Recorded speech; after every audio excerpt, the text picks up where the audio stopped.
The Unlikely Appeal of Non-Idealism. Mencius Moldbug. May 23, 2007. Unqualified Reservations. Narrated by Skeptical Waves. The Unlikely Appeal of Non-Idealism. Thursday favors me with a link. Please note that a link from Thursday is worth 2 or 3, maybe even 4, admiring notices in the New York Review of Books, and observes. However, I would think your hope in the next generation is somewhat misplaced. Pure atheism is just too austere and unappealing a creed to ever gain much popularity, even among the elite. Young people, in particular, are just too inherently idealistic, in the larger sense, to ever embrace anything like it. They want to dream wonderful dreams and believe that they will come true. Sure, youthful rebelliousness will drive a few into the true non-idealist camp, but not many. The hope that the kids will rebel against idealism reminds me of the hope among traditionalist Christians that young people after the 60s would rebel against their parents' licentiousness, while totally neglecting the fact that such a backlash goes against the inherent tendencies of youth. Really, they actually expected young people to lead the charge against sex. Expecting young people to lead the charge against idealism, I'm afraid, is not much less quixotic. The best we can reasonably expect is a very mild blowback, a kind of idealism light. Expecting young people to do anything predictable is certainly quixotic. And I am only 33, which is slightly old to be a youth leader and far too young to know anything at all. So Thursday's comment certainly strikes at the heart of my dreams of world domination. Please note, however, that there was once a time and a place when atheism struck a chord in the young. To be exact, in 1811, Percy Bysshe Shelley was expelled from Oxford for writing an atheist pamphlet. Now let's note that Shelley was, A, a swine, and, B, not a very good poet. Worse, his beliefs, far from the non-idealism, what Thursday calls cold atheism, that I advocate, were an almost perfect precursor of the progressive idealist pap now ladled into kindergarteners everywhere. All this is unimportant. What's important is that there is no way Shelley could get himself expelled from Oxford, or from anywhere that matters, for writing this rag now. Its sentiments, far from shocking, are profoundly jejune. The hypothesis of a pervading spirit co-eternal with the universe remains unshaken. What would young Percy have to write to get himself in trouble with the man these days? Well, there's one obvious option: he could be a racist. In fact, the word racism is applied in almost exactly the same way, by almost exactly the same authorities, as atheism in 1811. It is an omnibus epithet for a tremendous variety of ideas and opinions which responsible authorities find dangerous or displeasing.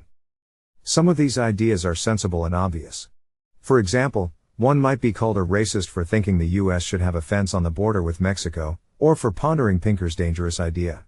Others are spectacularly delusional, such as racial idealism or Holocaust revisionism. The racist writing I find most disturbing is the sort that is alternately lucid and absurd, such as the work of the anti-Jewish psychologist Kevin MacDonald.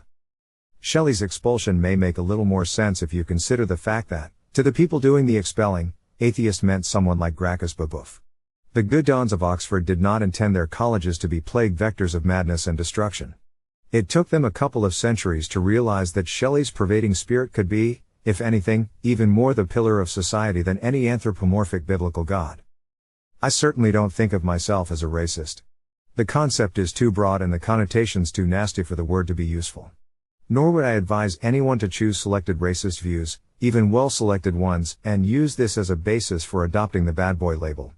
I do think it's a good idea to read racist books, but just because a generalist should read all kinds of stuff. After 6 brutal and rigorous years of training in the mountains of Tibet, the lesson of the master, Chung Fu, pierced me in a single penetrating scream, and now I can read books I disagree with. They who know nothing of this art, they should not scoff. But as I've noted before, many of the progressive idealist verities now being inhaled by 6-year-olds everywhere are no less crazed than the racisms of the past. Indeed, they often include racial idealism itself, just not the Aryanist strain of the bug. Nor are they less pregnant with the potential for epic slaughter. Au contraire, I find it much easier to imagine future massacres in the name of the environment than the Aryan folk, or whatever. It's an oddity of its own that so many can worry so hard about a reanimation of such an unfashionable ideal.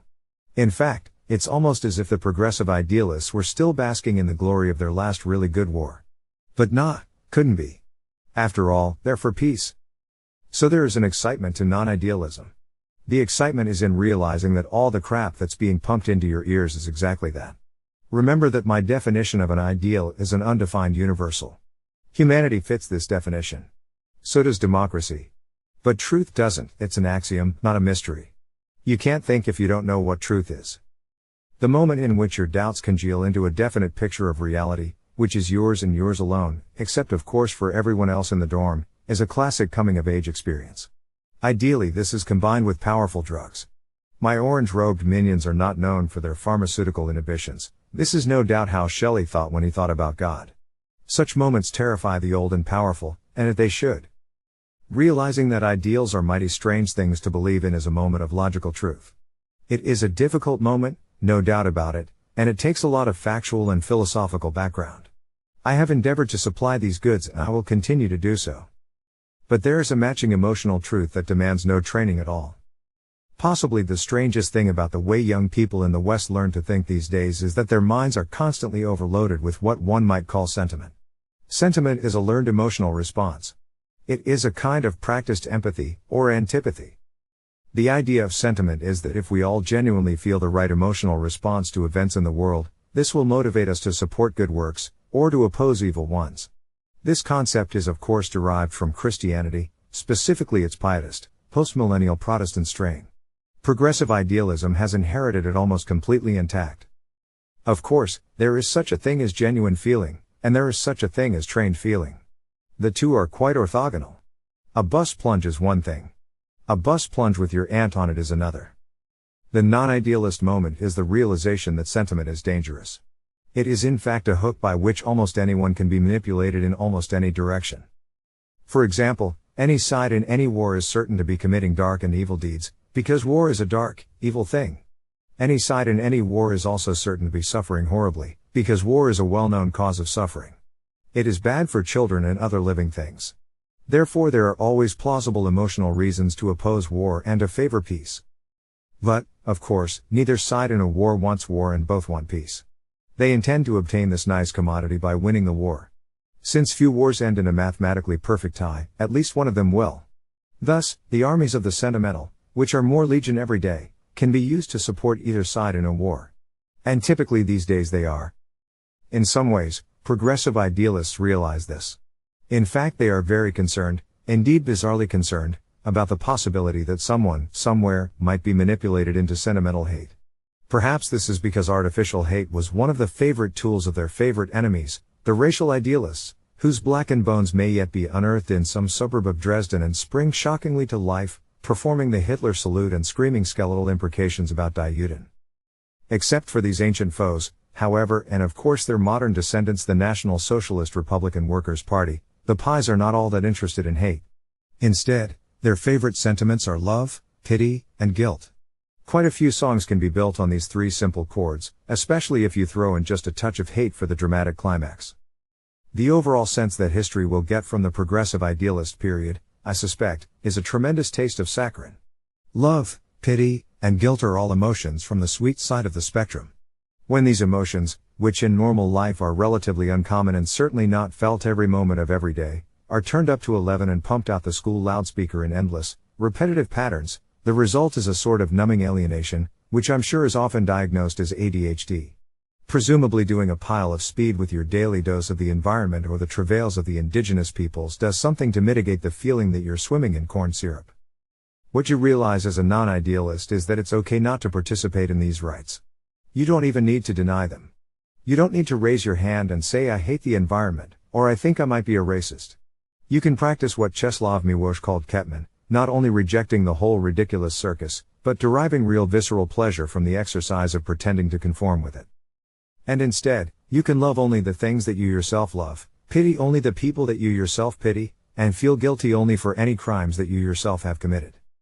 In fact, you should cherish the fact that you live in a society which indulges itself in absurd political parodies of these emotions.